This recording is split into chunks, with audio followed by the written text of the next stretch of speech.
Hey, good afternoon, everybody. My name is Jason Flame, host of the Master Motivation Podcast, where each and every week I have the amazing opportunity to interview like-minded people and some great martial artists. And they're going to bring some education, motivation, and inspiration to the show today. Our special guest is Mr. Shayne Simpson. At just 4 years old, Shayne embarked on his martial arts journey under the guidance of his uncles back in 1969. Little did he know that this introduction would ignite a lifelong passion for the martial arts. By 1986, Shayne found his true calling in Kenpo, a discipline that became the driving force in his life. But it wasn't until 1993 that his training took a momentous turn when he began studying under Senior Grandmaster Skip Hancock, a personal student of the esteemed founding Senior Grandmaster Ed Parker. Today, Shayne has honed his skills and developed his own unique style of Kenpo, blending elements of Kenpo, Brazilian Jiu Jitsu, and mixed martial arts. He proudly calls it rock solid Kenpo Jiu Jitsu. Mr. Simpson, thank you for being a guest on Master Motivation. I'm excited to be here. Thank you for inviting me. So, listen, we're going to have some people joining in here and asking questions. I want to invite each and every one of you that are watching it live to please join in the conversation. Let us know if there's something that you want to hear about or if you have specific questions that you want us to answer. But my very first question for you, Mr. Simpson, is can you just tell me what kind of motivation has martial arts brought into your life? Wow, that's a good question. Motivation in my life. Actually, it actually started when I decided to become a teacher. And what motivated me to become a teacher, I learned the martial arts from my uncle just a little bit, and I'd just practice them. And, as a little kid, I'd get caught up in that movie Kung Fu. And I got to tell you, it's the weirdest thing when you go back and think about it, because I grew up in Alaska, Fairbanks, Alaska, when I was young, and it doesn't get dark in the summertime, right? And, we don't have clocks. We didn't have watches or cell phones or anything like that because I'm old. It was back in the 70s. But I don't know how I knew when Kung Fu was going to be on. I'd be out playing, run right in the house, turn on the TV, and Kung Fu was on. I don't know how that happened, but that got me going. And then around, I started, when I got to college, I really jumped into Kenpo. That's, I took a college class that was Kenpo, and I fell in love with it. And then in 1989, I grew up fishing in Alaska, commercial fishing. And in 1989, they had the big oil spills. And in my mind, they weren't going to let us fish. So I wasn't going to go, I had to find something else to do. Now, looking back, I should have went because the guys who showed up sat around and did nothing. They got a $20,000 check from the oil companies, but I didn't know that. So I was also into wilderness survival. And instead of going back in commercial fishing in Alaska, I went around survival trips. And these were with troubled teenagers. And I was in college for psychology. So psychology was kind of my thing. And when I was running these survival trips with these troubled teens, I started seeing that the survival, the NLP, the different things that we were doing with those kids was the same things that martial arts had done for me. And all of a sudden I realized, wait a second, I don't have to sit in some room talking to someone to empower and change their life. I could take the martial arts and do the same thing that the survival trips has been doing, and kind of, get my need for psychology and helping people and doing things and do the martial arts. And that's when I became more motivated about the martial arts and to become a teacher and to run schools and head down that journey. Wow. Well, we have a lot to talk about, and I can't wait to dive in a little bit deeper. So you started it at 4 years old with your uncles. Now, what kind of martial arts was it? And what kind of things were you doing at such a young age? So, that's when I got introduced to it. So I had my one uncle, Uncle Bert, I think I posted a picture on Facebook.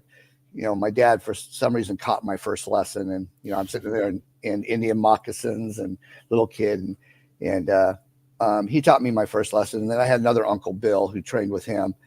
This is in Fairbanks, Alaska. And I think they were doing a style of Taekwondo. And my uncles would mainly just teach me how to punch correctly, teach me how to kick, and they called it a snapping side kick. And so my whole goal was just to get this sound of a snap, and I'd walk around doing that. My Uncle Bill would teach me, these little short forms and stuff. And I didn't really know what I was doing. And I wasn't was not official. It wasn't working for any belt. It was just them showing me stuff and doing stuff, and then me just kind of taking that and playing with it until I got older and was able to jump into it. Now, doing that at such a young age, martial arts, with or without the belts, or with or without a formal sense of instruction like you might have in your martial arts school, what were some things that you can definitely remember as a child that martial arts added to your life? I think it's kind of funny because I remember being about 5 years old, 6 years old, and I wasn't in school yet, or maybe I was in kindergarten and come home early. And I remember the school bus going by, and, I thought it was fun. I saw the kids and I'd wave at them, and stuff like that. And they yelled back at me, but it wasn't cool, and it kind of broke my heart, because I was trying to be a friend and I thought it was cool and everything. And they were mean, kind of bully thing. Mm-hmm. And what I found out is that I found myself going over, and when I got that feeling of being bullied, I found myself practicing those snapping side kicks or punching, with loud key eyes and stuff. And I don't know the correlation, but it did something to me, it empowered me, and it gave me something, and I never put two and two together. Nobody ever told me to do that, but it gave me a little bit of this empowerment over being bullied as a little kid. Yeah, for sure. It's, obviously having trained and being involved in martial arts at a young age and several decades ago, right? We as school owners now specifically talk about the life skills and the character education and all of these benefits with such clarity and such specific ways that we teach it, when back then it wasn't really talked about.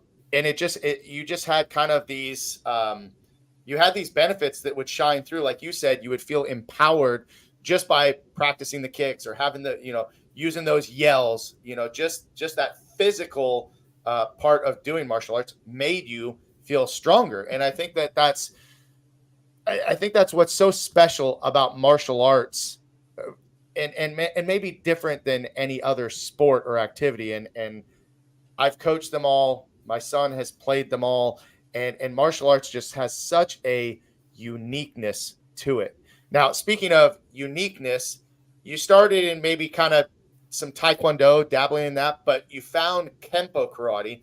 And of course, when you bring up the name Ed Parker, for me, that just like right away, big light bulb goes off. And I'm like, I know that name, but I really don't know a lot of the history. Mostly what I know about Ed Parker was that he presented Elvis Presley with a black belt.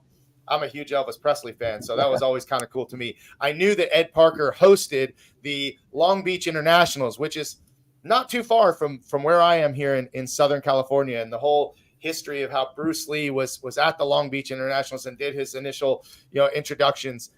But tell me more about this style of Kenpo karate and your introduction to the Ed Parker system. So Ed Parker's story is quite an interesting story, and he was an amazing man. I was never a personal student of his, but I got an opportunity that maybe I can share later, training with him personally, that really impacted my life. But Mr. Parker, the story goes that when he had done judo and some other stuff as a young man, but he was in a church setting on a Wednesday or Tuesday or whatever, and for young, where the teenagers would come over and do some church thing. And there was another young man in there that his name was Frank, and he came in and started talking about how he had beaten up some local bullies. And Parker looked at him and said, "You're a liar. There's no way you beat those guys up," because he knew who they were. And he goes, "No, I did," and showed him what he did. And then Parker's like, "Well, you got to show that to me." And so he started teaching them. He taught him up to a point, and then he came and said, "Hey, you got to go talk to my brother now. I've taken you as far as I can." And he introduced him to William Chow, which started Ed Parker on his journey into Kenpo. From there, he went to college, got called back, got put in the Coast Guard, traveled around and did that there. But in college, I believe that he studied physiology and psychology. And it was his he wanted to be able to teach the martial arts in a more professional way. And he figured that understanding the body and understanding physiology, understanding psychology was going to be the way to do that. He then he got an opportunity to open up teach at a health club in California. And so he started there and went there and started teaching it at this health club. And then the health club got sold out, and he was all of a sudden found, and the new people came in, didn't want martial arts. So he had to kind of go his own way. And that's when he opened up the very first commercial martial arts studio. Wow. And what year was this? Approximately? In the 50s. Yeah. Early 50s. Yeah. And then he started teaching there. The Elvis Presley story is quite interesting because he was at a hotel and Wilshire or something like that, but he was at a hotel and he came down and Ed Parker was doing some type of demo at the hotel, and he saw Ed Parker, and he went and watched he was watching Ed Parker. And then after it was over, he says, "I don't know if you know who I am, but I'm Elvis Presley." Like, who didn't know who he was?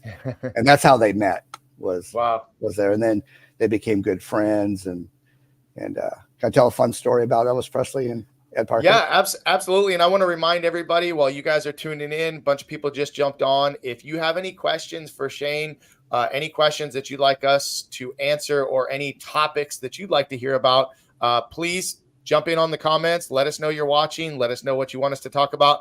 But we're going to hear a story now about Elvis Presley. So there was a time where Ed Parker was bodyguarding for Elvis Presley. And, if you think about Elvis Presley, EP is his initials. Ed Parker, EP was his initials. So Elvis Presley would give him things that had EP on it. But one day they were in Las Vegas, and he says, "Ed Parker, I'm going to give you this pink Cadillac." And he gave Ed Parker a pink Cadillac. And then he said, "Well, it wouldn't be cool of me to have you drive this home all by yourself. So I'm going to ride with you." And so he rides, and they drive back to Long Beach or Pasadena, wherever they were from. And they get there early in the morning. And Ed Parker says, "I've never met your kids. I'd really like to meet your kids." And Ed Parker said, "Well, my kids go to a church thing in the morning, and they're there. So maybe we can just go over there."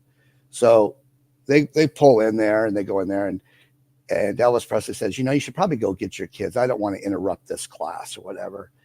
And so, Ed Parker goes in there and asks for his kids to come out, and they get to meet Elvis Presley, and then they go back in. Well, they go back in, and the teacher says, who was out there? And why did your dad call you out? And they go, "Well, Elvis Presley's out there." And the teacher's like, "Yeah, no, that's not true." And Elvis Presley's like, "Those kids are going to go back in and say they met me, and no one's going to believe them." So Elvis Presley turned around and walked into the room, and the teacher literally fainted.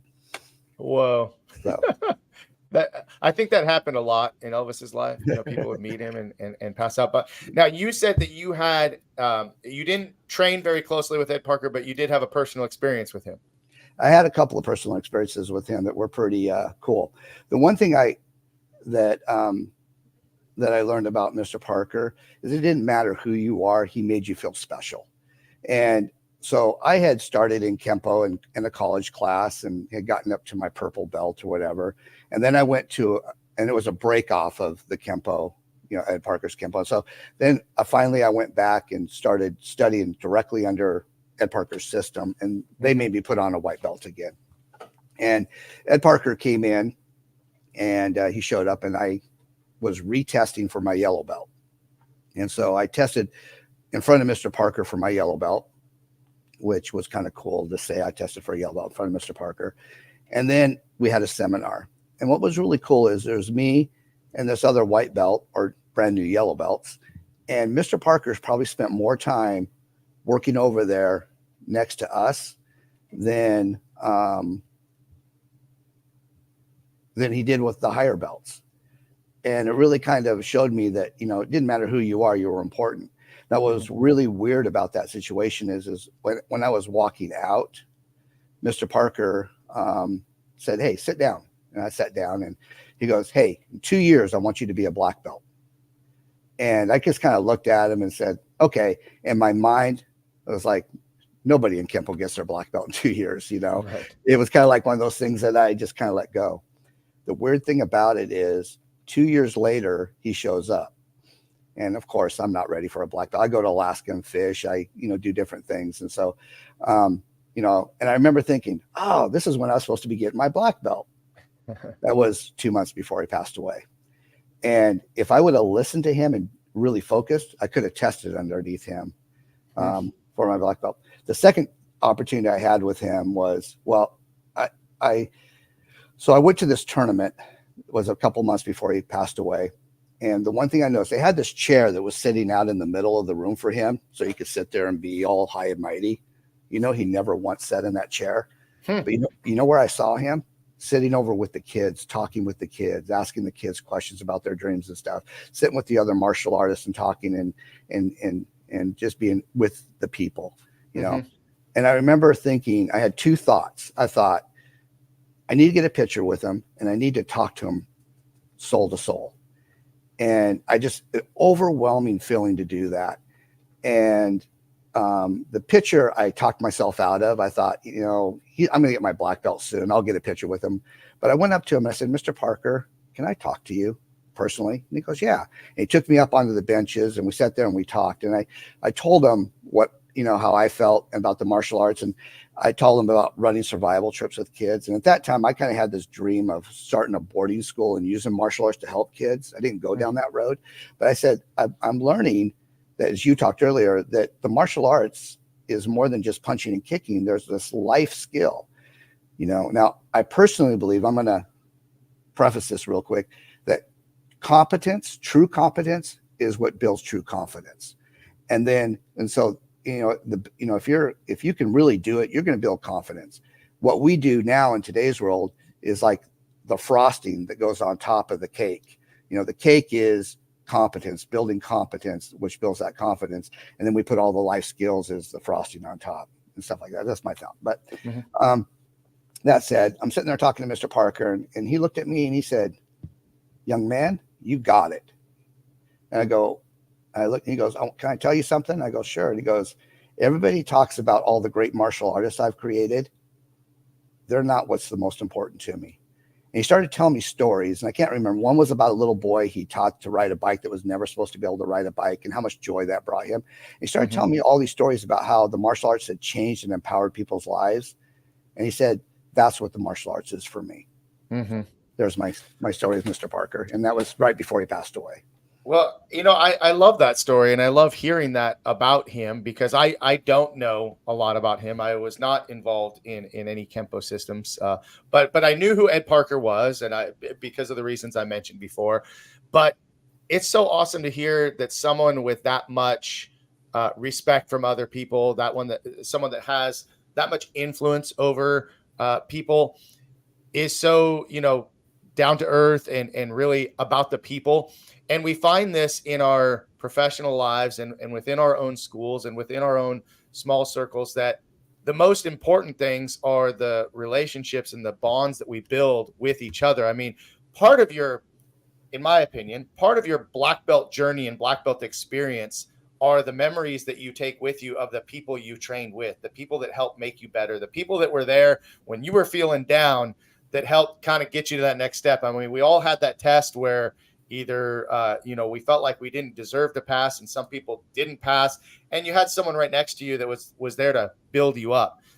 A lot of times, the people that we train with are the reason we keep going back. And it's something that I see in my school and recognized very early on, that camaraderie that we have is really what helps us to stay on the path, you know, a little bit longer. Now, of course, we can talk about discipline and talk about motivation, talk about all of those things, but, you know, really at the heart of it all, you know, it's about people. And I love to hear that story. 100%. It's so funny that you say that, because, I think about my journey and all the people, and even some people I haven't seen, they're like brothers and sisters to me. Mm-hmm. And I have in part of my creed, I say honor, respect, loyalty. And in it, I stopped just last week and I said, let me explain this part of the creed: honor, respect, loyalty. A lot of times you guys think that means towards me, the instructor. That's not why I have that in the creed. It's for you guys with each other. You guys need to learn how to honor each other. And then I say respect. I don't expect you guys to respect each other yet. Respect means to honor again. I hope you guys will build respect for each other. I really should say respect / kindness. I want you to be kind to each other until you have respect for each other. And then loyalty. You guys need to be loyal to each other. I expect you guys to be loyal to each other. And it's within that core group that you build these long-time relationships. And I really, I go, my instructor, Skip Hancock, does trips to Hawaii and trips everywhere. I go to those trips. I love training, but more than half of it's because I want to go hang out with the people, my tribe, my people, my kind of people, my tribe. Absolutely. Absolutely. Well, listen, since we're talking so much about, we're diving into martial arts, I want to take a quick break just to recognize one of our official partners of the Master Motivation podcast, and that is Raptor Extreme Karate. So I want to play a quick video just so you guys can learn a little bit more about it.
Well, I don't know about you, but when you watch a video like that, and we were just talking about karate and martial arts, just watching those kids have so much fun and watching those kids watch each other compete at the tournaments and looking up to their instructor. We were just talking about, loyalty, respect. What was the first one? Honor, loyalty, and respect. And you said something that struck a chord with me was that, this whole act of respect, when we teach students how to bow, especially at the beginning of class, we typically start with a bow, right? And what students don't always think about is that, yes, they're bowing to the instructor at the head of class, but the instructor or instructors at the beginning of class are bowing to the students, and that honor and respect definitely goes both ways. So I was happy to hear, and I love that you include that in your creed. And we all have something different in our schools that we might say at the end of class, but just to take the time to give that little quick lesson of that. I want to dive back in a little bit more about opening your school and what made you decide, or how did you take that path to becoming a school owner? So I got two stories there. The first one was after the survival trip. I decided, hey, I need to teach martial arts. And actually what I did is I went back and I was working for a home for mentally ill kids, short-term. And I thought, I'm going to try working with them first. And so I started teaching them. I asked, can I start teaching these kids and doing that? And then I started working. And then I got hired by the school that I was at and I was teaching in, and I became their program director and did that. And then in 1992, I had kind of left that area, and I was kind of thinking I wanted to open up a school, but I didn't really know where. And I remember my brother was like, hey, can you teach me? And I said, yeah, I can teach you. And then his friend, can you teach me? And then these moms and stuff would come up to me. Hey, I heard you're teaching, Jake and Wesley, can you teach my kid too? Next thing I know, I have about 10, 15 kids I'm teaching in my living room. And I thought, okay, it's time to open up. So I opened up a school, and in Nampa, Idaho, and started teaching there and doing there. The problem is that I come from Alaska, and I mean I was born in Idaho, but I grew up in Alaska, and Idaho was just way too hot for me, and I decided that I wanted to move, and so in You around said night, Idaho is hot? Idaho is hot. I'm in California thinking Idaho is freezing. Well, in the summertime, I mean that's where I ran my survival trips, and I mean 100, 105. Yeah. You know, that's warm. Yeah. No, not as warm. What part of California in? I'm in Southern California, Ventura County. Ventura. My son's in Fresno right now. Okay. He talks About about 3 hours. Yeah, he talks about it being really hot. But you know, I needed to get back up to the Pacific Northwest, and so I sold my school back then, and then moved about 1996 to Bellingham, Washington. I wanted to get as close to Alaska as I could without going to Alaska. I love Alaska, but you know, it gets dark up there a lot, and people fight with depression and stuff. Like, you know, I didn't want to deal with that. So I got as close to Alaska as I could. Plus, I love scuba diving. So I got up here, started working scuba diving, stopped teaching. And then, and the same thing happened to me. I got really heavy into doing scuba diving, but then people found out who I was, and they're like, "Hey, will you teach me? Will you teach me?" And the next thing I know, I've got 5, 6, 10, and then I'm at a health club, teaching at a health club, and I was happy with that. You know, I was okay with that. And then I had something pretty profound that happened to me in my life. I had a little girl that was born. I had my son, but I had a little girl that was born, and she was born without a pulmonary heart valve. And, you know, I got really serious at that time in my life. I thought, you know what? I need to go make money. So I went back to school to become a computer programmer because, you know, in my mind, I couldn't do these, you know, karate and scuba diving and stuff like that, fun jobs. I had to get serious with life. And about 14 months old, I lost her. She died. And it really hit me hard. Sorry. You know what's weird about losing a child is that flipping happened 23 years ago, and it still hits me hard. Wow. So what happened is I was still going to school and I was driving. And man, when you lose a child, it really makes you think deep about life. And my wife, my son, and one other thing was always on my mind. And that was a stack of letters that I had from parents talking about how I had empowered and changed their child's life. And I remember thinking, what the hell am I doing? Why am I going off to do computers when I can change people's lives? And that's when I said, no, I'm going back in. And I was seeing a therapist at that time because I lost my daughter and I was dealing with anxiety and depression and all kinds of things. And I remember my psychologist said, no, that's too risky. Don't go back into martial arts. I looked at him and I said, sorry, that's my life calling. And my wife said, Shayne, you were happiest when you taught, go teach. So I had her backing. And so then I opened up my school in 2003. So I opened up my second time in 2003. Wow. The rest has been history. What a story. And you know, thank you for sharing that. Thank you for being vulnerable. I could never imagine that feeling. You know, I was just I was doing my morning workout today, and I was on the treadmill and I'm scrolling through, you know, Facebook and stuff and seeing memories, right? And I'm seeing memories of my kids when they were, you know, when they were tiny. I mean, they're 18 and 21. They're tiny. I was getting a little choked up about it because it was like, man, I hope that I, you know, savored all those moments. I hope that they feel like I was there for all those moments. And here you are telling me about, you know, a 14-month-old daughter that you had to say goodbye to, that you lost. And I could never imagine how hard that is, you know, and coming back from it. But in the end, it was part of what led you to your calling. And so often people never find their calling. They listen to that psychologist and they go do the safe thing. They go do the go to school, get a computer job, right? Whatever it might be, and do what's safe. But here you are choosing to do something not safe, because owning your own business is not as safe and as easy as everybody thinks. Oh no. And but even better is what you said, is that your wife said you were happiest when you were teaching and she had your back. That's an amazing feeling right there. And I know what that feeling is like. So, I mean, that's just got to be an awesome feeling. So this was back in 2003, Correct. right? And here we are now, 2023. I mean, 20 years, Yeah. amazing. Congratulations, because many martial arts schools don't last that long. So tell me, what is your secret? What helps you keep the doors open? What do you think has been the keys to your success? A couple things. First of all, just passion, you know, and learn to be a problem solver. But I had 3 boys, right? And they all love the martial arts. And you went back and looked at those memories and everything like that. Well, where in life do you get to go to work and bring your kids to work with you? Mm-hmm. You know, and so, I had these boys that, were competing, I had a son win the National Black Belt League World Championship.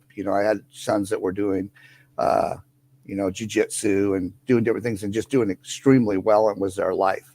And so the number one is that my motivation is I was doing it for them.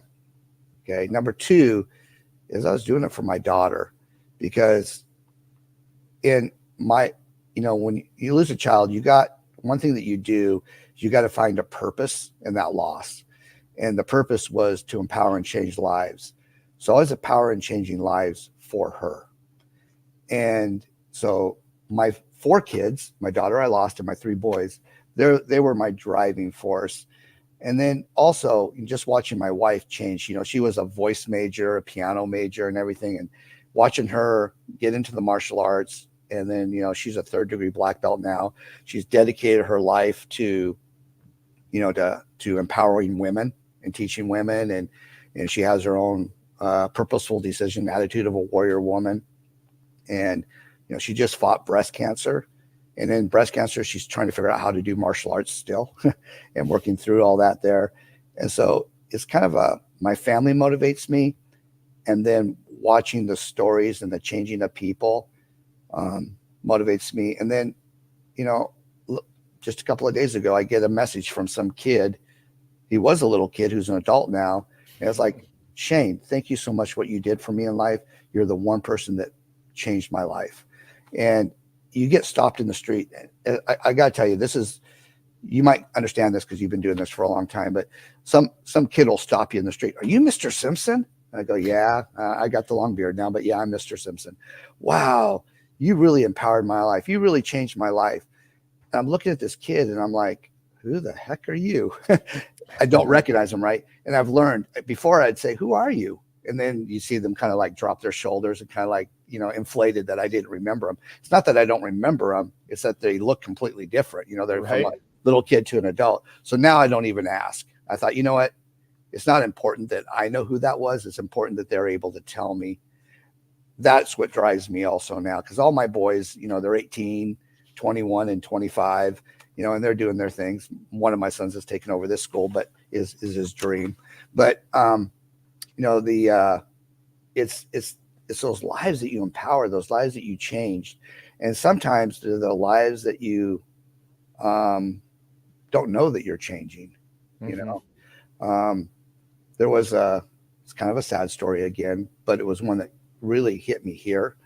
I had a mother, that I had a kid that was in my school, and his mother became delinquent on her payments and just disappeared. And then I get a call, and she calls me up. She goes, my son, his dad finally got in his life again. His dad had disappeared, just walked out and disappeared. And he goes, my son finally found his dad again. And his dad started spending time with him. And his dad just took his own life. And in there he said, I can't live thinking what I did to my son. And then she said, my son says your place is the only place he can be and feel happy. She goes, I know I screwed you over. What do I need to get him back in? And that really hit me hard. That boy was going through an unbelievable hell, and his answer was to come to my place and be with me and train with me, you know. And of course, I just said, bring him in, you know. And he trained for another 5, 6, 7 years. He became a fighter, you know. Wow. And that's what drives me. That's why I'm open. That's why I make it 20 years. I mean, it's not been easy, you know. It's not been an easy 20 years. But how can you let something die that does that for people? Yeah, that's amazing. I mean, it's a sad ending to that part of his life. But on the flip side, you've talked so many times and you've used the word empowering so many times. And it just shows through with, you can see the emotion that you have for your students. And I commend you for that so greatly, because in a world where so many people are focused on focused on their goals, right? And those goals revolve around making a lot of money, having hundreds of students, being the multi-million-dollar school. And you could be that. I don't even know, because I haven't asked that. But the fact that, like, when we talk about people and we talk about students and we talk about these, empowering opportunities and things that you've done to change people's lives, I think that's really what drives any martial arts school that has major longevity is that connection to people.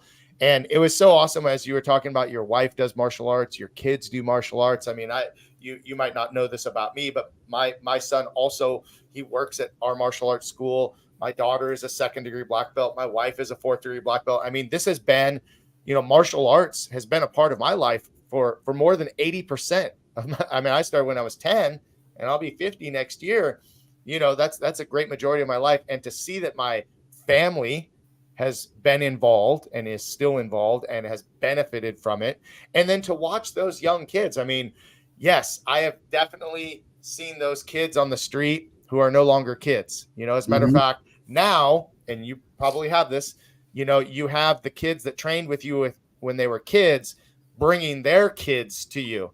Yep. I'm approaching that age where now it's those kids that had parents that train with me are going to be bringing their kids to me. And that's just wild. And talking to me about memories, about, what they remember about the school. And it's never really about the first place trophy that they won. It's not really about the belt they earned. Maybe it was their black belt, but do you remember this one time that this happened? Or I was doing this, and this is how martial arts helped me through this tough situation.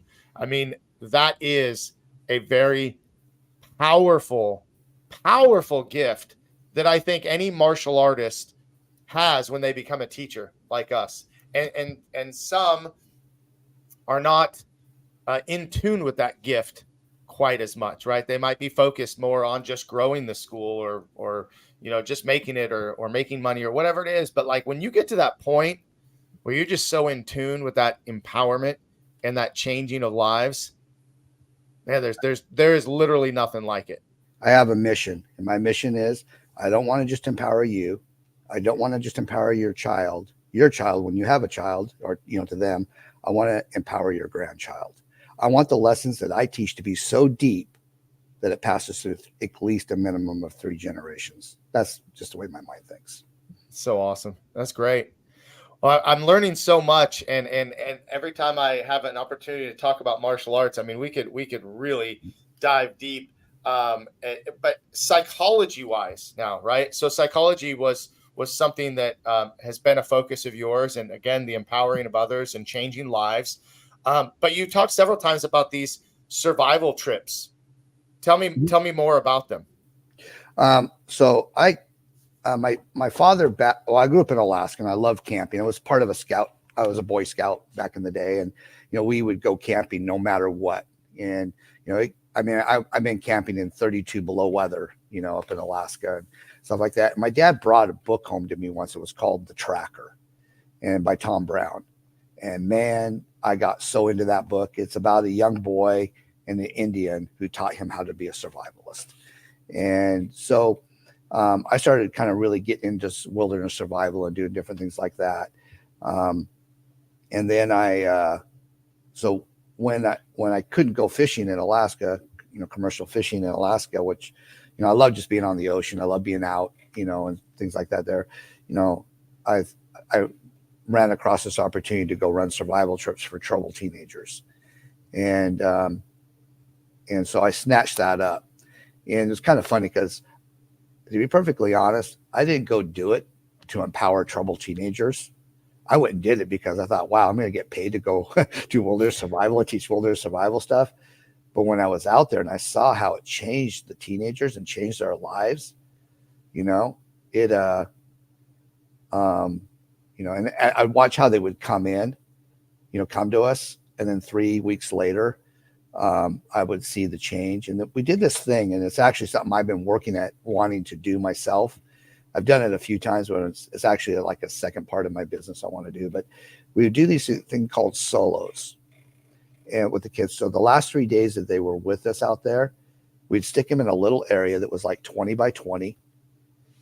They had a journal, a little bit of food, and that's it. And they had to spend those 3 days by themselves, journaling and nothing else. And they couldn't leave that little area. And it may sound silly, but them spending 3 days with their own thoughts, I just was beside myself on how empowered and how that changed their life. Silent time, quiet time, whatever you want to call it, in the journals and different things that they did. But it's empowering when you have kids who come to you, and the way they came to us was, questionable, because their parents would wake them up in the middle of the night, say, come with me, put them on an airplane, and they had no idea where they were going or what they were doing. I was the first person they saw coming off that plane, and, except for one kid. One kid came to me in handcuffs and had 2 bodyguards with him, or 2 police officers. He came to me that way because he had taken guns from the mafia and money from the Crips back then, and kind of like cheated both of them. And so they were kind of both after him, whatever, isn't it? And so he came to me a little bit different, but the rest of them, they didn't. I had to explain to them that their parents stuck them on a wilderness survival trip. Most of those kids hated their parents, hated them, at least the way they talk. After 21 days, we had what's called Trails End, and you're walking, hiking, and all the parents are sitting there waiting for you. You should see those kids who hated their parents 3 weeks earlier run as fast as they can, and then embrace their parents, and then you would hear the kids, and some of the kids would be like, Mom, Dad, I can't go back to school, or I can't go do this, I can't go do that, because I'll go back to a bad life, and I got to power and change my life. And so, so I was watching all that kind of stuff and watching these kids change their lives. And I had some pretty famous kids, like the band Heart, the lead guitar singer for like the Magic Man, stuff like that there. I had his daughter, out there. And I remember she would question me about life so much, and just, and just watching them change their lives, I thought, man, I could do the martial arts and do the same thing. Yeah. Well, what a powerful way to reach out and get in tune with people. And I'm sure that you learned so much from them, just as much as you mentored them and gave them your thoughts. Now, we've talked a lot about how you've been a mentor to others. Talk to me a little bit about some people that have been a mentor to you. So,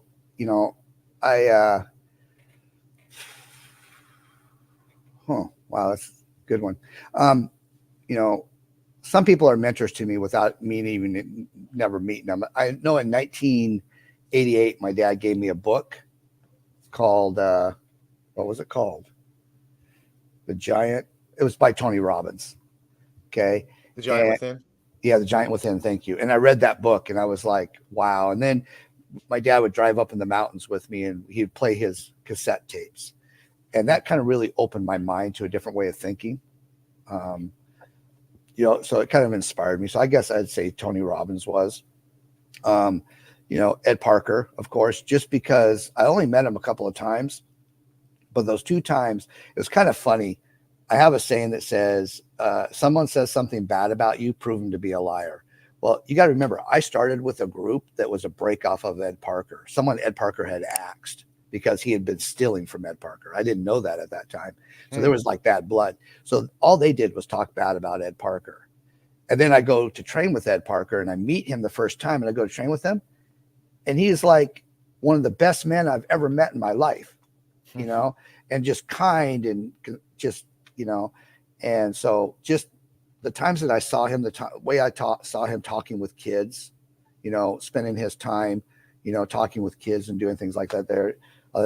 Of course, my instructor, Skip Hancock, amazing man, amazing martial artist. My father,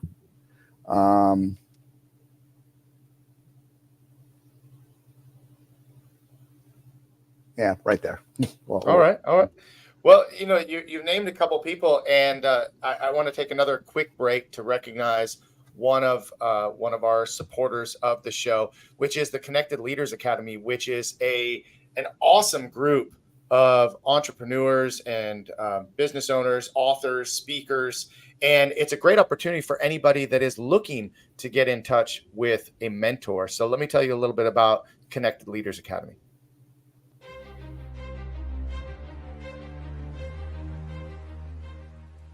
Hi, my name is Jose Escobar, and I'm the founder and CEO of the Connected Leaders Academy. We're a growing tribe, a community of entrepreneurs all over the world, globally, all across the country, high performers, titans of industry. If you're an entrepreneur and you're looking to grow personally and professionally, scale your influence, develop your skill sets, move the needle in your business, more clients, more money, more profit, the bottom line, and of course, grow your circle and your network like never before, this is where you want to be. Join the Connected Leaders Academy today. We are scaling massively. We want to welcome you in. Check me out on Instagram and on Facebook, the @ JAESCO25. We look forward to having you join us. Take care.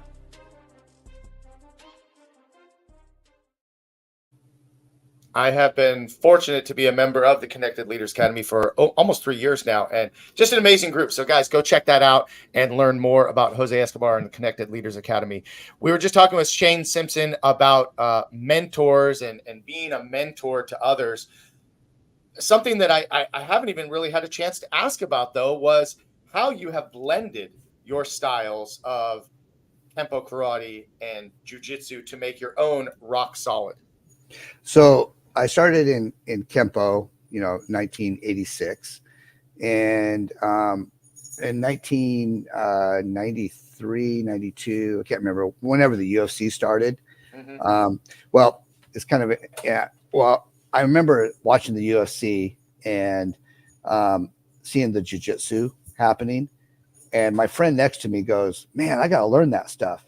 Well, there was a guy by the name of Pedro Sauer, which BJJ people know who he is. He's, trained with Hoist growing up, was like their best friend. And, he grew up as a dojo rat, at the Gracie gym in Brazil. But he had left a flyer on my college door, and I actually wanted to go learn from him. But my instructor at that time was like, "No, you got to be loyal to me. You can't go train anywhere else," and stuff like that. So I was loyal to him. I didn't go, even though I wanted to. But now I was no longer with them. I was on my own. And I said, "Hey, I got this flyer with this guy's phone number and name, So we called him in and brought him in for seminars and started kind of doing that there, learning the jiu-jitsu. Now, I personally started learning the jiu-jitsu and learned from many different people along the way and doing different things. And I never belted in it. I was just wanting to take it and add it to my Kenpo. So there was a stand-up and a ground game. Mm-hmm. I should have belted in it. In my school, I got in right after I opened up my school here, a black belt came. He was a brown belt at that time. Black belt came in, and he had just retired from the Department of Justice in California, and he was looking for a place to teach. So I hired him, and he ran my jiu-jitsu program for almost 18 years, and did that there. So I started learning that there. At the same time, I started working on MMA, and I had my own MMA teams, but they were separate. I did Kenpo, and then we did the point fighting and everything that, karate does and everything. But I would watch the MMA, and, I had my own MMA teams. And that's something that I've always had fun with my school, is that, so my school isn't just Kenpo. I have Kenpo, I have Jiu Jitsu, I have a Muay Thai team, I have an MMA team, I have fitness kickboxing. So I got these different things. But one thing I thought of, I don't want to be known as a karate school. I don't want to be known as a Jiu Jitsu. I wanted I have what's called Team Rock Solid. What shirt is it on? Okay, Team Rock Solid. It's part of a team, and I wanted to develop champions in all areas. So I wanted champions in jiu-jitsu. I wanted champions in MMA. I wanted champions in sport martial arts. I wanted champions in Kenpo, in all these different areas. But as I started watching the MMA and the jiu-jitsu and stuff, I started thinking, wait a second, why am I not adding this into my Kenpo? So, to me, in Kenpo, there's self-defense, and then there's fighting. And the way that I look at it is, self-defense means you got one chance at me and I end it. And really, in self-defense, I don't really believe that someone's going to walk up to someone and say, I'm going to attack this person. I'm going to mug this person. I'm going to, do whatever to this person. Yet I know they're better than me and they're going to kick my ass, but I'm going to go ahead and do it. They don't do that, And so they think they have an upper hand on me. Otherwise, they're not going to attack me, And so if they attack me, that's self-defense. And then I can solve the problem, stop them. If I don't solve the problem, it turns into what? A fight. Okay. Or if I square off, if all of a sudden they come up to me and I square off at them, then they know I'm ready to fight. And it turns into a fight. So part of me is like, I really like the Kenpo stuff, but I really want to, I was impressed with the jiu-jitsu. I was impressed with the MMA and how it ends. And so I wanted to take that part and add it into my Kenpo for when somebody fights. But I took that, I didn't just take MMA, I took the concepts and principles that Kenpo teaches, and I took the MMA and the jiu-jitsu and made it our own. In other words, it's not, you step into another MMA gym, it's not going to be the same thing. Now my MMA I leave alone. Now some other guys are Kenpo guys too, so they'll do it there. But my Kenpo it's taught with the Kenpo principles. My jiu-jitsu I teach with the Kenpo principles. Yeah, so you have several different programs and different facets, to what you teach, and I think really martial arts has so many facets. There isn't only one way to do any one thing, right? And so just like you brought up, I believe we talked about Bruce Lee at the very, very, very beginning. Yeah. And it's kind of like, well, Bruce Lee did the same thing early on. That was the creation of MMA, if you will, is take what is useful and discard what is useless, right? And that's what I think many martial artists have done over the years is, kind of discard the things that are not useful for them, right? And then there's the greater purpose of what's completely useless. Well, I don't know what the answer to that is, because I've had a lot of conversations with catching a bullet with your teeth. Catching a bullet, that's probably not a good one, right? That's useless. Barry Gordy's Last Dragon. But, so it brings me to talk about forms, because my understanding is that Kenpo does have forms in it, and the forms are based on the self-defense movements and techniques. Now, just to back up a second, I come from a very traditional Korean style of Tong Soo Do. Our forms have literally nothing to do with self-defense, from what I can see and what we do, but there's still that art part of it.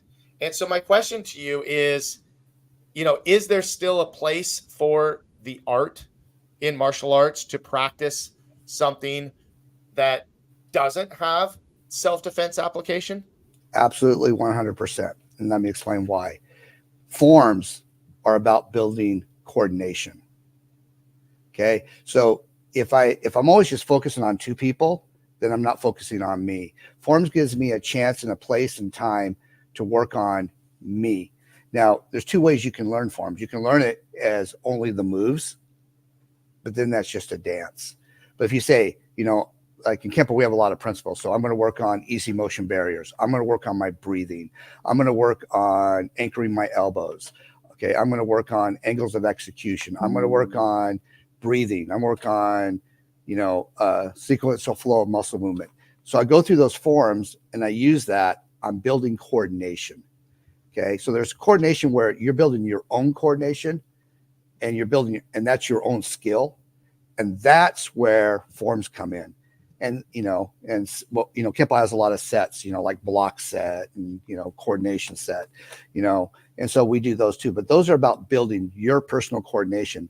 Then you can start working on, your coordination with other people and learning techniques and stuff like that. And that's learning about, to me, like Kenpo has 155 techniques or whatever. Those techniques to me are just like forms. They are not self-defense in my mind. Okay. All they are is teaching me to have coordination with another person and teaching me about recognizable moments.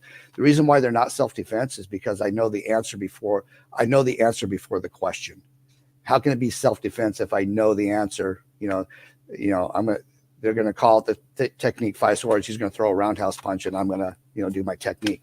That's knowing. So, but it has its place in teaching coordination between two people now. So you go coordination by yourself, now coordination with two people, and getting recognizable moments so that when you have to be extemporaneous and start making choices, you've been there. It's like downhill skiing, it's, and there's a book called The Talent Code, which really teaches us about soft skills and hard skills and stuff. You need to learn the hard skills, but when you actually get out there and do it, it's the soft skills that are going to win. You go downhill skiing, you're going to learn how to use your skis correctly. You're going to go around trees and moguls or whatever you're going to do, but it's just getting out there and making choices and doing it. And it's going to be extemporaneous. You're not going to go up there and say, I learned this technique and I'm going to go ski this way here 20 yards, move this way here 3 yards. No, you're experiencing, you're living it, you're doing it. That's what self-defense is. But you're not going to get there without building coordination, without building skill, and without building recognizable moments. Well, thank you for sharing your thoughts on that. And I appreciate that. And wow, our hour has gone by so quickly. And here we are right here towards the end. And I just want to remind everybody, if you are watching live still and you have any questions, now's your chance. Post your questions. Let us know if there's anything that we can finish up on today. My last question would be, what is your motivation for people watching this today that are looking to help themselves get to the next level, help themselves get out of a rut? What is your advice? What is my advice? My advice is relationships. You talked about that earlier, being real. And the most important thing is building relationships with other people. As instructors, building relationships with your students. I'm not the instructor. You're going to come in and you're never going to build a relationship with me. We're going to become friends. Can I give myself a plug? Absolutely. Please do. So on Facebook, I have a group. It's called Life Mastery, A Warrior's Mindset. In there, I give a lot of the stuff that I get time to think about, and I do a daily post in there that talks about what you just asked. But it's mainly about having a passion, and then having self-discipline, because motivation and passion gets you started. Self-discipline is what keeps you going. Any of us know, almost every black belt I know wanted to quit at one time. And it's kind of funny. Why most of them quit? Because of a relationship problem they had with an instructor or somebody else in the school. But those who can see past that and have the self-discipline and say, hey, I'm going to stick this through. You got to, your motivation and passion is going to get you started. Your self-discipline, discipline yourself to say, I'm seeing this through no matter what. And that comes back to, lost the word, but perseverance. Thank you.